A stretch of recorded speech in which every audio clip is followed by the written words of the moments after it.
embora conhecida por muitos, sempre que nós nos dispomos a buscar o Senhor, Ele sempre traz novas revelações dentro da sua palavra, amém? E eu já quero começar profetizando que esta é a noite da sua cura. Diga assim: eu creio que esta é a noite da minha cura. Você que está em casa, continue compartilhando pela página Pensamentos de um Pastor e pelo YouTube Encontro das Águas, porque é uma forma de você alcançar o maior número de pessoas possível. E eu tenho certeza que Deus falará com você, comigo. Ele já falou e vai continuar falando, e vai falar com você que está em casa. Tire um print e nos marque para que possamos repostar. E eu tenho certeza também que grandes testemunhos nós ouviremos. Amém? Amém ou não amém? Você vai poder acompanhar aí pelo telão, e nós vamos aqui ler alguns versículos. João capítulo 4, a partir do versículo 7. Nosso Deus é maravilhoso. A palavra do Senhor nos diz: veio uma mulher de Samaria tirar água. Disse-lhe Jesus: dá-me de beber, porque os seus discípulos tinham ido à cidade para comprar comida. Disse-lhe, pois, a mulher samaritana: como sendo tu judeu, me pedes de beber a mim, que sou mulher samaritana? Porque os judeus não se comunicavam com os samaritanos. Jesus respondeu e disse-lhe: se tu conheceras o dom de Deus, e quem é o que te diz isso, dá-me de beber, tu me pedirias, e ele lhe daria a água da vida. Disse-lhe a mulher: Senhor, tu não tens com o que tirar, e o poço é fundo. Onde, pois, tens a água da vida? És tu maior do que Jacó, do que o nosso pai, que nos deu o poço, bebendo ele próprio dele, os seus filhos e o seu gado? Jesus respondeu e disse: qualquer que beber desta água tornará a ter sede, mas aquele que beber da água que eu lhe der nunca terá sede, porque a água que eu lhe der se fará nele uma fonte a jorrar para a vida eterna. Se você crê que é assim, aplauda lindamente o nome do Senhor Jesus, amém? Aleluia. Curve a sua cabeça e feche os seus olhos, e eu quero orar por você mais uma vez. Meu Deus, muito obrigado pela oportunidade de estarmos aqui nessa noite, pela tua presença, por cada vida, por cada coração que diz assim: Senhor, fala comigo. Fala comigo aquilo que está na tua palavra. Revela a mim os teus projetos, os teus sonhos, os teus propósitos e os teus mistérios. Eu tenho certeza, Deus, que cada vida que chegou aqui chegou sedenta e faminta por mais o Senhor. Que eu possa diminuir e que o Senhor cresça. Que não seja nada por mim, mas tudo pelo Senhor e para a glória do Senhor. Nós entregamos ao Senhor tudo aquilo que acontecerá a partir de então, em nome de Jesus. Quantos creem que o Senhor está aqui? Digam aleluia, digam glória a Deus. Queridos, o nosso Deus sempre surpreende. Ele vem em momentos, ele vem em cenários improváveis, onde você não imagina que num cenário incomum da sua história algo extraordinário possa acontecer. Porque parece que o dia não é favorável, parece que o horário também não é favorável, parece que naquele dia você não acordou bem, já começou enfrentando lutas e batalhas, e de repente você se depara com um cenário incomum, que é diferente daquilo que você já enfrentou, que é diferente daquilo que você já passou ao longo da sua história. E quando o Senhor começa a fazer, a princípio nós não percebemos o que Ele está fazendo e até onde Ele quer chegar. Parece que é algo que está acontecendo em mais um dia da nossa vida. Nós não entendemos o propósito, nós não entendemos a dimensão de cura que nós precisamos, e só quando nós vemos Deus selando aquilo que Ele começou, é que a gente percebe e olha para trás e diz: meu Deus, que coisa linda que Deus fez, como foi bom ter ido para a igreja, como foi extraordinário o Senhor ter falado comigo daquela maneira, Ele veio ao encontro da minha necessidade. Então deixa eu contar para você um pouquinho esse contexto histórico, para que eu possa chegar aqui até onde o Senhor quer que eu chegue. Em primeiro lugar, por que os judeus não se davam com os samaritanos? Certa vez aqui pregando sobre o bom samaritano, eu falei um pouco sobre isso e eu quero pincelar. Samaria ficou sendo a capital do reino do norte. porque quando os reinos se dividiram, ficou o reino do norte e o reino do sul. Então a capital do reino do sul, onde Davi era anteriormente o rei, então ficou sendo Jerusalém, e a capital do reino do norte ficou sendo conhecida como Samaria. Consequentemente, o reino do norte teve uma sucessão de reis malignos, que se voltaram contra o Senhor e deturparam a visão de adoração ao Senhor. Então os samaritanos, eles foram muitas vezes julgados, foram considerados como um povo que não merecia a graça de Deus, o favor do Senhor, e os judeus se consideravam mais santos, mais puros. Então de repente começou uma rivalidade, até o tempo do Senhor Jesus. Então Jesus, ele decidiu ir, depois que ele começou a operar alguns milagres e maravilhas, e também houveram batismos, mas eram os seus discípulos que batizavam. Então os fariseus, quando você começar a ler o texto, eles ficaram sabendo que Jesus estava batizando, muito embora quem batizavam eram os seus discípulos. Então Jesus decidiu sair da Judéia para a Galileia, e diz a palavra que ele teria que passar por Samaria, só que geograficamente ele não teria que passar.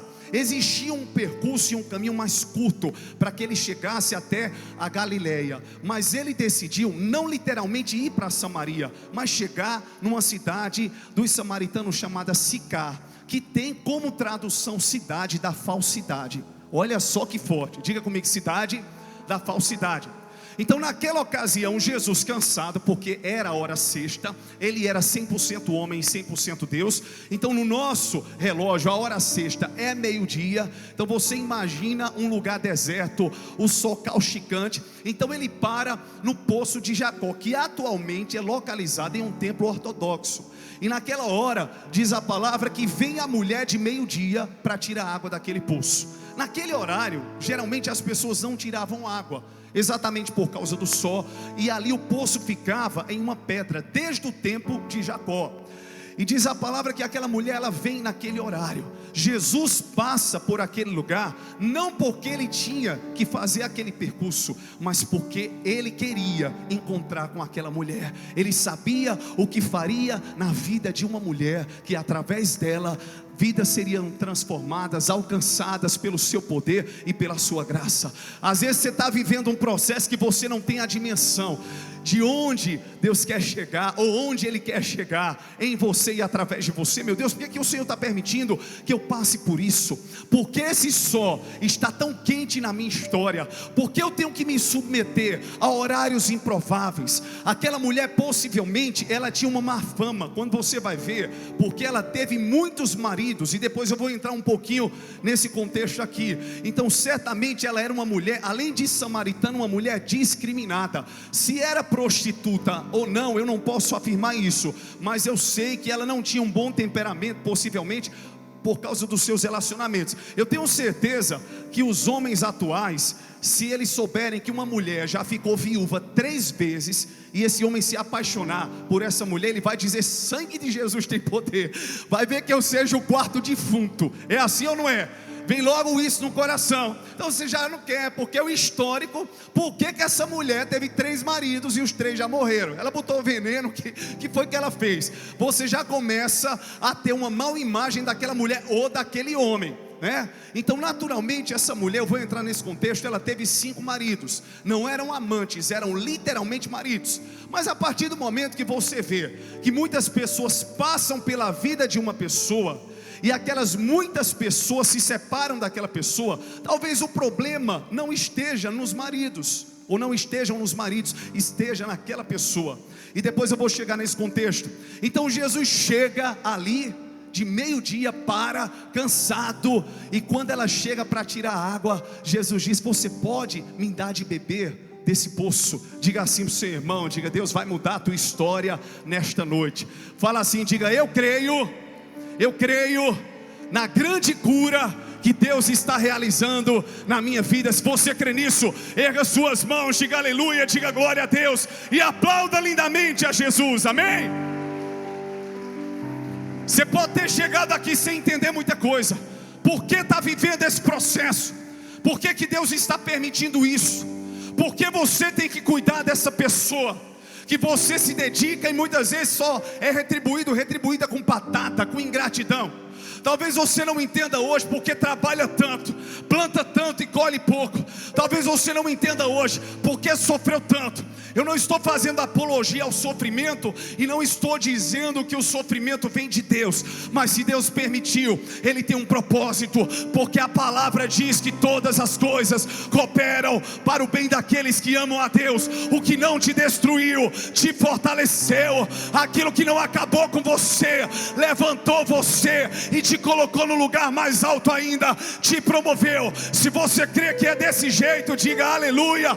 Segura aí, porque isso é forte. Sem experiência, sem vida, você não tem autoridade para falar para as pessoas. Só quando você passa, só quando você muitas vezes vai pelo caminho ali do vale da sombra da morte, é que você pode chegar para alguém e consolar e dizer: eu passei, eu superei, por isso que eu estou hoje aqui, para ser um instrumento de superação para você. Eu sempre falo, só sabe o valor de um prato de comida quem já passou fome, só sabe o valor de uma conquista quem lutou para conquistar, só sabe o valor de um casamento quem esperou talvez muito tempo para Deus mandar um varão ou uma varoa, só sabe o valor de um filho talvez quem esperou engravidar e foi considerada uma pessoa estéril, só sabe o valor de estar hoje onde você está quem percorreu o caminho que você percorreu, quem passou pelo que você passou. Então você e Deus sabem da experiência que você teve. Então não cobre que os outros entendam, não cobre que os outros compreendam. Mergulhe no que Deus tem para você e tenha convicção de que aquilo que Ele começou, Ele há de aperfeiçoar e completar para a glória dEle. Se você crê que é assim, diga aleluia. Então de repente Jesus, Ele senta e Ele pede de beber. Aquela mulher se assusta porque ela diz: não é normal, não é normal isso acontecer. Ela conheceu que Ele era judeu, porque os judeus não se dão com os samaritanos. Jesus, com a sua atitude, Ele estava dizendo: eu estou quebrando isso aqui. Ele não explica porque estava falando com ela. Ele não diz: olha, eu estou falando com você porque eu sou o Messias, estou falando com você porque eu não só quero a água desse poço, eu também quero o seu coração, eu quero a sua vida. Ele não se explica. E às vezes a gente quer explicação de por que Jesus está agindo daquela maneira, daquela forma. Senhor, tá bom, o Senhor vai fazer isso, mas por que o Senhor vai fazer?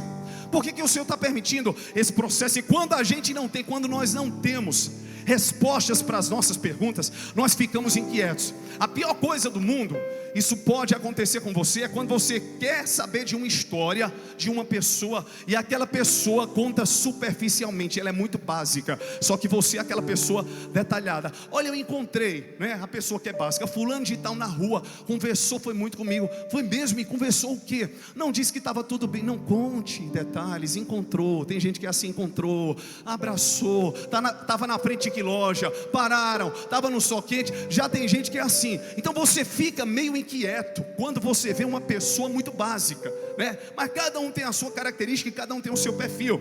Só que naquela hora, naquele momento, quando ela questiona, Jesus não quis responder o seu questionamento. Ele não quis explicar porque ele, como judeu, estava falando com uma mulher samaritana. A única coisa que ele disse é: eu tenho sede. Preste atenção, Jesus, ele era 100% homem e 100% Deus, para que ele fizesse aquela mulher entender que ela tinha sede de uma água que não era da terra, mas era do céu, de que aquela mulher, ela precisava beber de uma água que não era terrena, mas era celestial. Jesus disse: eu tenho sede. Por isso que a Bíblia diz que ele se identificou, tudo partiu dele, ele sentiu, ele passou para que eu e você pudéssemos passar também. Muitas vezes você chega para uma pessoa, né, já aconteceu comigo, eu estava num casamento, celebrei o casamento, e eu não vou contar por questão de ética, pelo amor de Deus, quem foi o casal e de quem foi o casamento.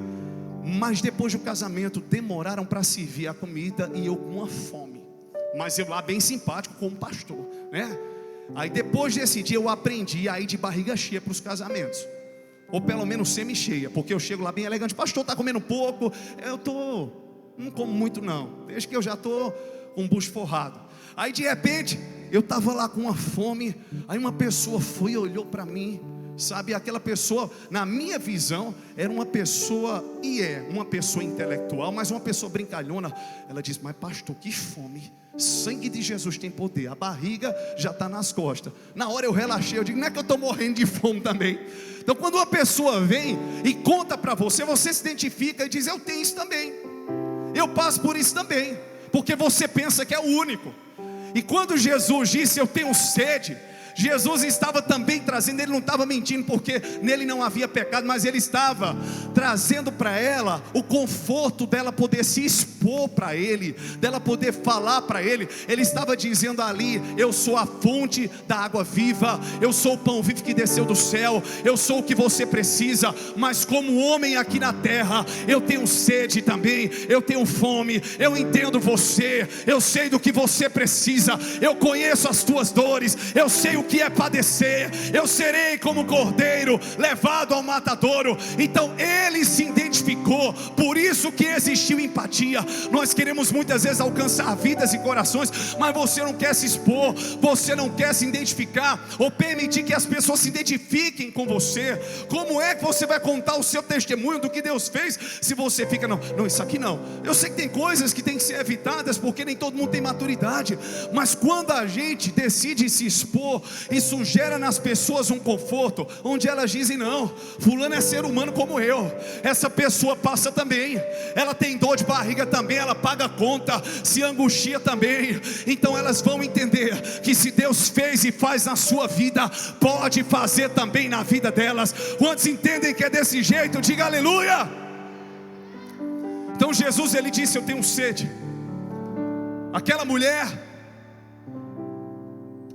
ela diz, questionando porque ele era judeu, ela era samaritana. E Jesus disse: olha, você veio tirar água desse poço, mas se você conhecesse aquele que fala contigo, você me pediria e eu te daria da água da vida. Não, peraí, como é que pode? O Senhor não tem como tirar água desse poço, eu que tenho o cântaro, eu que tenho o recipiente. Ela não estava entendendo nada, estava compreendendo na ótica carnal. Por quê? Porque a sua visão estava no poço e nas águas do poço. Diga assim com você mesmo, diga: eu preciso tirar a visão do poço. Tem gente que está com a visão no poço. Se o homem não fizer, então a coisa não vai acontecer. Se fulano de tal não me ajudar, então eu não vou conseguir romper. Nós precisamos entender que nós dependemos de Deus, nós confiamos nele, é debaixo da sombra dele que nós estamos. E quando ele quer, ele usa quem quer, do jeito que quer, da maneira que quer. Mas eu profetizo nesta noite que a provisão que eu e você nós precisamos, tanto espiritual como também emocional e financeira, vem do Pai das luzes, como diz Tiago, que não muda, que não tem sombra de variação. Em 2020 eu tenho profetizado e vou continuar declarando: ainda é o ano dos milagres. E só se você crer, joga a mão para o alto, diga aleluia e aplauda lindamente o nome do Senhor. Oh, glória a Deus. Então naquela hora a mulher questionou: cadê o cântaro? Onde está o recipiente? Porque a sua visão era o poço. E ali ela ainda diz: você é maior do que Jacó, que construiu esse poço, que nos deu de beber, e que deu de beber a sua casa, ao seu gado. Você é maior do que ele. E Jesus continua dizendo: se você beber da água que eu te der, jamais você tornará a ter sede, porque do teu interior fluirá um rio que jorrará para a vida eterna. Ela ainda não está entendendo nada, porque ela questiona onde está o cântaro. Muitas vezes quando Deus começa a falar, você não está entendendo muita coisa, mas você começa a perceber ao longo da semana. É o que Jesus ele disse a Pedro: hoje você não entende muita coisa, mas lá na frente você vai compreender. Então se Deus entregou uma porção a você hoje, se conforme com a porção daquilo que Ele entregou. Eu não estou entendendo muita coisa, eu não sei porque eu ainda estou nesse lugar, eu não sei porque eu ainda não desisti, eu não sei porque eu ainda não parei, porque eu tinha tudo para não estar aqui, eu tinha tudo para não sobreviver, mas se eu estou, é porque Deus tem um propósito, é porque Deus tem algo tremendo para fazer em mim, através de mim. E quanto mais resistência do inferno você enfrenta, pode ter certeza que grandes coisas estarão por vir. Quanto mais o diabo tenta impedir uma obra, é porque ele está furioso, ele não se conforma. Mas maior é aquele que está em nós e conosco do que aquele que está no mundo. E as nossas armas não são carnais, mas são espirituais e poderosas em Deus para destruir fortalezas. Se você crê que é assim, diga aleluia. Não tem cão dos infernos que impeça o que Deus vai fazer na tua casa. Pode se levantar como for, você tem um chamado no tempo certo, Deus vai te fazer brilhar, Deus vai te usar. A chama não apagou, a promessa continua viva. Aquele que falou não é homem para que minta, nem filho do homem para que se arrependa. Quem é, pois, o Senhor, senão um Deus poderoso nas batalhas, disse o salmista. Então naquela hora a mulher sem entender muita coisa. Por quê? Porque a visão estava no poço, estava no cântaro. E Jesus continua conversando com ela. Na hora que Jesus conversa, ela diz: eu quero beber dessas águas. Mas ela não estava pensando em uma água espiritual, em uma salvação. Ela pensou em águas literais. Aí Jesus, ele chega na ferida, ele chega no lugar da dor, ele chega no problema e ele diz: eu vou te dar dessa água, mas vai lá e chama o teu marido. Aí de repente a gente fica questionando: por que Deus vai fazer na minha vida? Mas Ele está mexendo no meu caráter, Ele está mexendo no meu temperamento, na minha ignorância, no meu jeito bruto.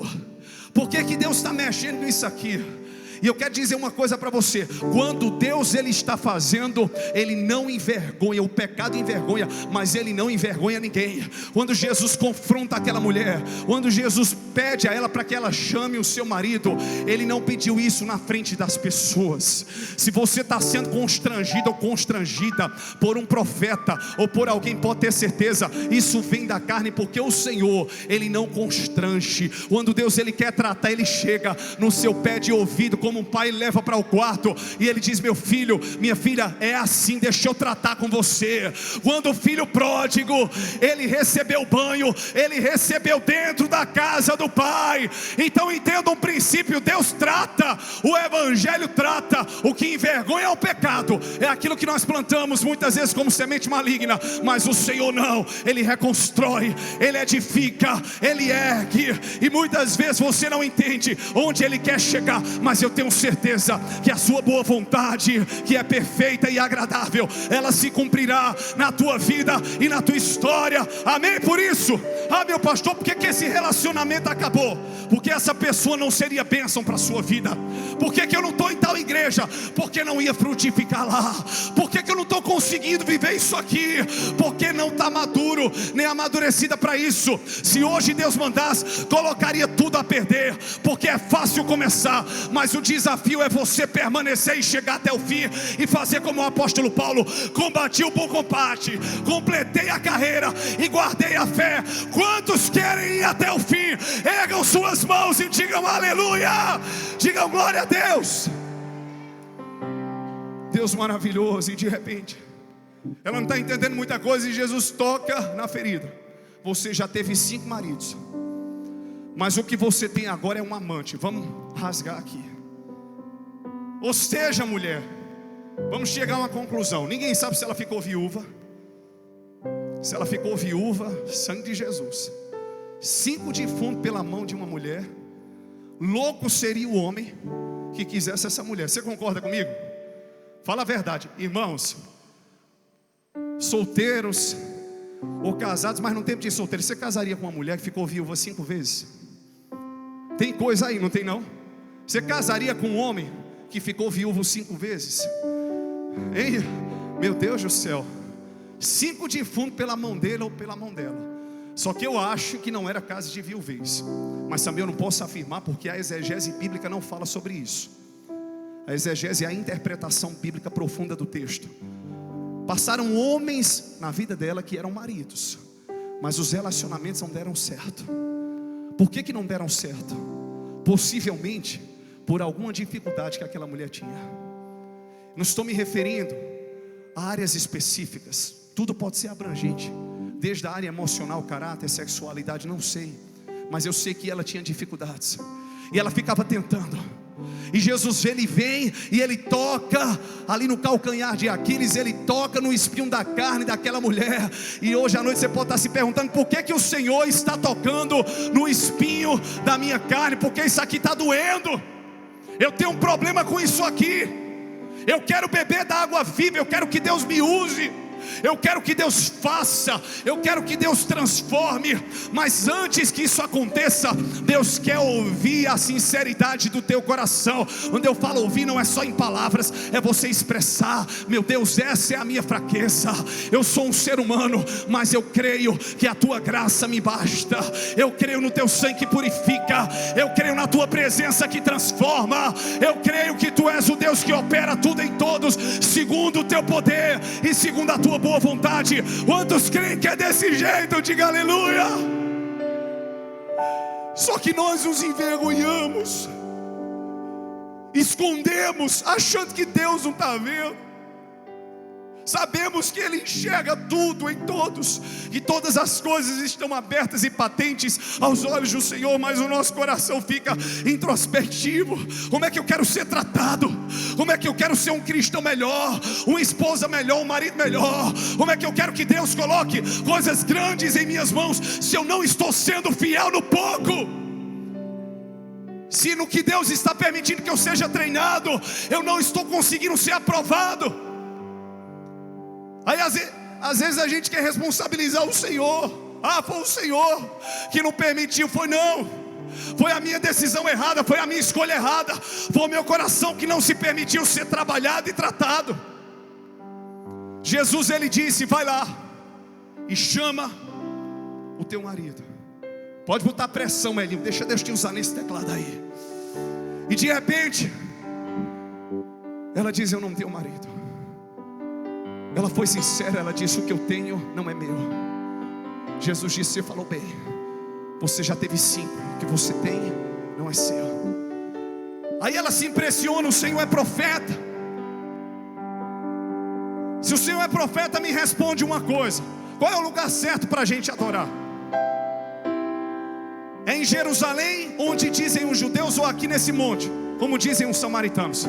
Jesus falou: eu não estou falando de lugar, eu não estou falando de ambientes, nem um lugar nem outro. Eu estou falando de uma pessoa. Em outras palavras, eu estou falando de um homem que vem para revolucionar o mundo.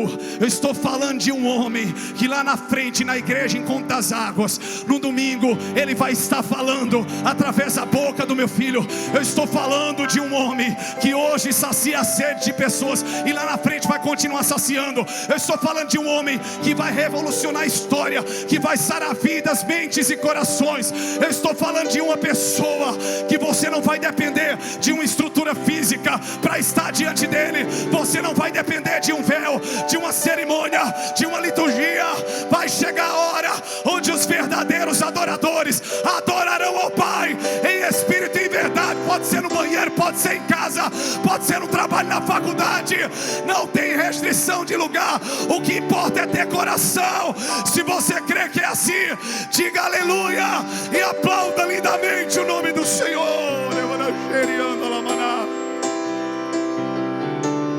Você é profeta. O Messias está vindo e ele diz: eu sou ele. Eu sou aquele que fala contigo. Acho que tem hora que a gente fica abismado.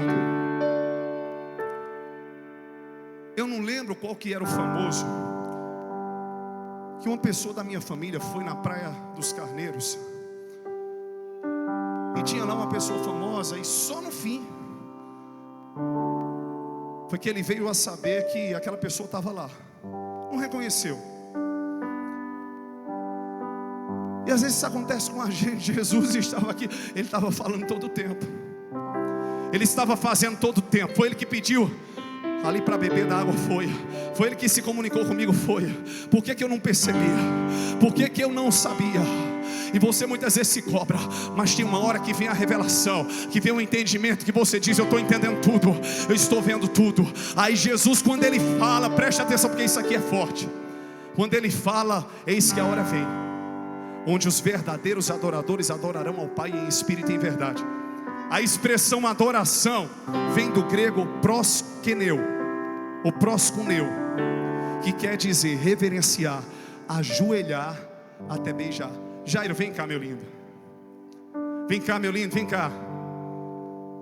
No Antigo Testamento, a expressão para adoração vem de reverenciar, mas de beijar não tinha beijo. Aí de repente, na nova aliança, Jesus falando de adoração, Ele diz: agora comigo, você não só vai reverenciar, você vai poder tocar em quem eu sou, você vai poder beijar quem eu sou, você vai poder sentir quem eu sou, você vai poder colocar a cabeça no meu peito. Eu quero dizer que a partir da nova aliança, eu estou dizendo que a adoração, ela não vai ter consigo simplesmente a reverência, ela vai ter consigo toque, tanto o meu toque em você como o seu toque em mim, tanto a minha presença em você como a sua presença perto de mim. Eu quero dizer que eu vou te beijar, eu quero dizer que você vai me beijar, eu quero te dizer que nós seremos um.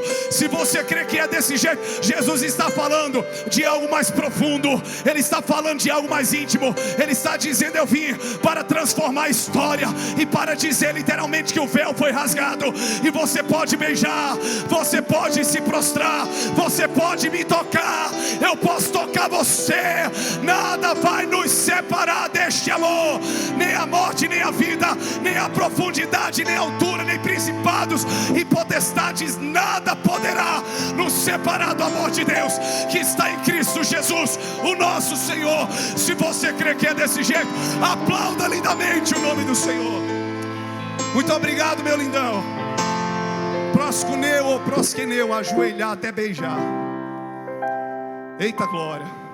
Por isso que pastor André é tão beijoqueiro, parecido com Jesus. Abraça. Chegou essa pandemia, disse: não pode abraçar. Eu digo: Jesus, me segure. Um pastor que gosta de ter cheiro de ovelha. Então eu só quero trazer para você 3 princípios. Eu não vou mais pregar sobre eles, mas se quer ser curado e curada. Só para finalizar, aquela mulher, quando ela soube que Ele era o Messias, ela deixa o seu cântaro, ela corre até a sua cidade, e ela chama as pessoas para verem quem era aquele que falava com ela, que revelou todas as coisas. Não é Ele o Messias. Naquele momento, ela estava bebendo de uma fonte inesgotável. Primeiro princípio: esqueça o poço e o cântaro. Enquanto você não conseguir sepultar esta parte de dependência humana da sua história, esse momento que representou doar, mas ela ia tirar água, mas um sol de meio-dia, se submetendo a horários improváveis. Enquanto você não conseguir, você vai lembrar do que aconteceu, você vai recordar, mas isso não pode trazer dor. Enquanto você não sepultar o que trouxe sofrimento e ao que você foi submetido, você não vai conseguir viver um novo tempo que Deus tem para você. Então deixa o poço de lado. Vai lembrar do poço, vai. Ele vai servir, vai, para testemunho. Vai lembrar do cântaro, vai. Mas deixa o poço de lado. Segundo princípio: seja transparente. Diga assim comigo: eu preciso ser transparente. Não podemos mais viver um evangelho falsificado. Eu quero tirar do meu irmão o cisco, mas a trave está nos meus olhos. Ao começar por mim, você só vai se identificar com a palavra que eu estou pregando, porque é de Deus, se aquilo que eu estiver pregando, eu estiver vivendo. E se você enxergar que apesar de um profeta estar aqui na sua frente, e um pastor, uma autoridade eclesiástica, é um ser humano também, que passa por lutas e batalhas assim como você. E não sou super-homem, como você também não é, nem super-homem, nem super-mulher. Todos nós estamos, cada um na sua trincheira de guerra, querendo parecer com o Senhor Jesus. Amém por isso? Amém? Amém ou não amém? Então, que existe essa transparência. E em terceiro e último lugar, quando Jesus te der de beber, corre para chamar os outros. Muitas vezes Deus faz a nossa vida e pela timidez fica o silêncio. É assim ou não é? Aí outros não são ajudados, outros não são avisados, outros não são comunicados. Você quer que o povo adivinhe? Abra sua boca para falar da experiência que você está tendo, porque só você tem a dimensão. Às vezes o pai não tem, a mãe não tem, o irmão não tem, porque só você sabe o que viveu e aquilo que está vivendo.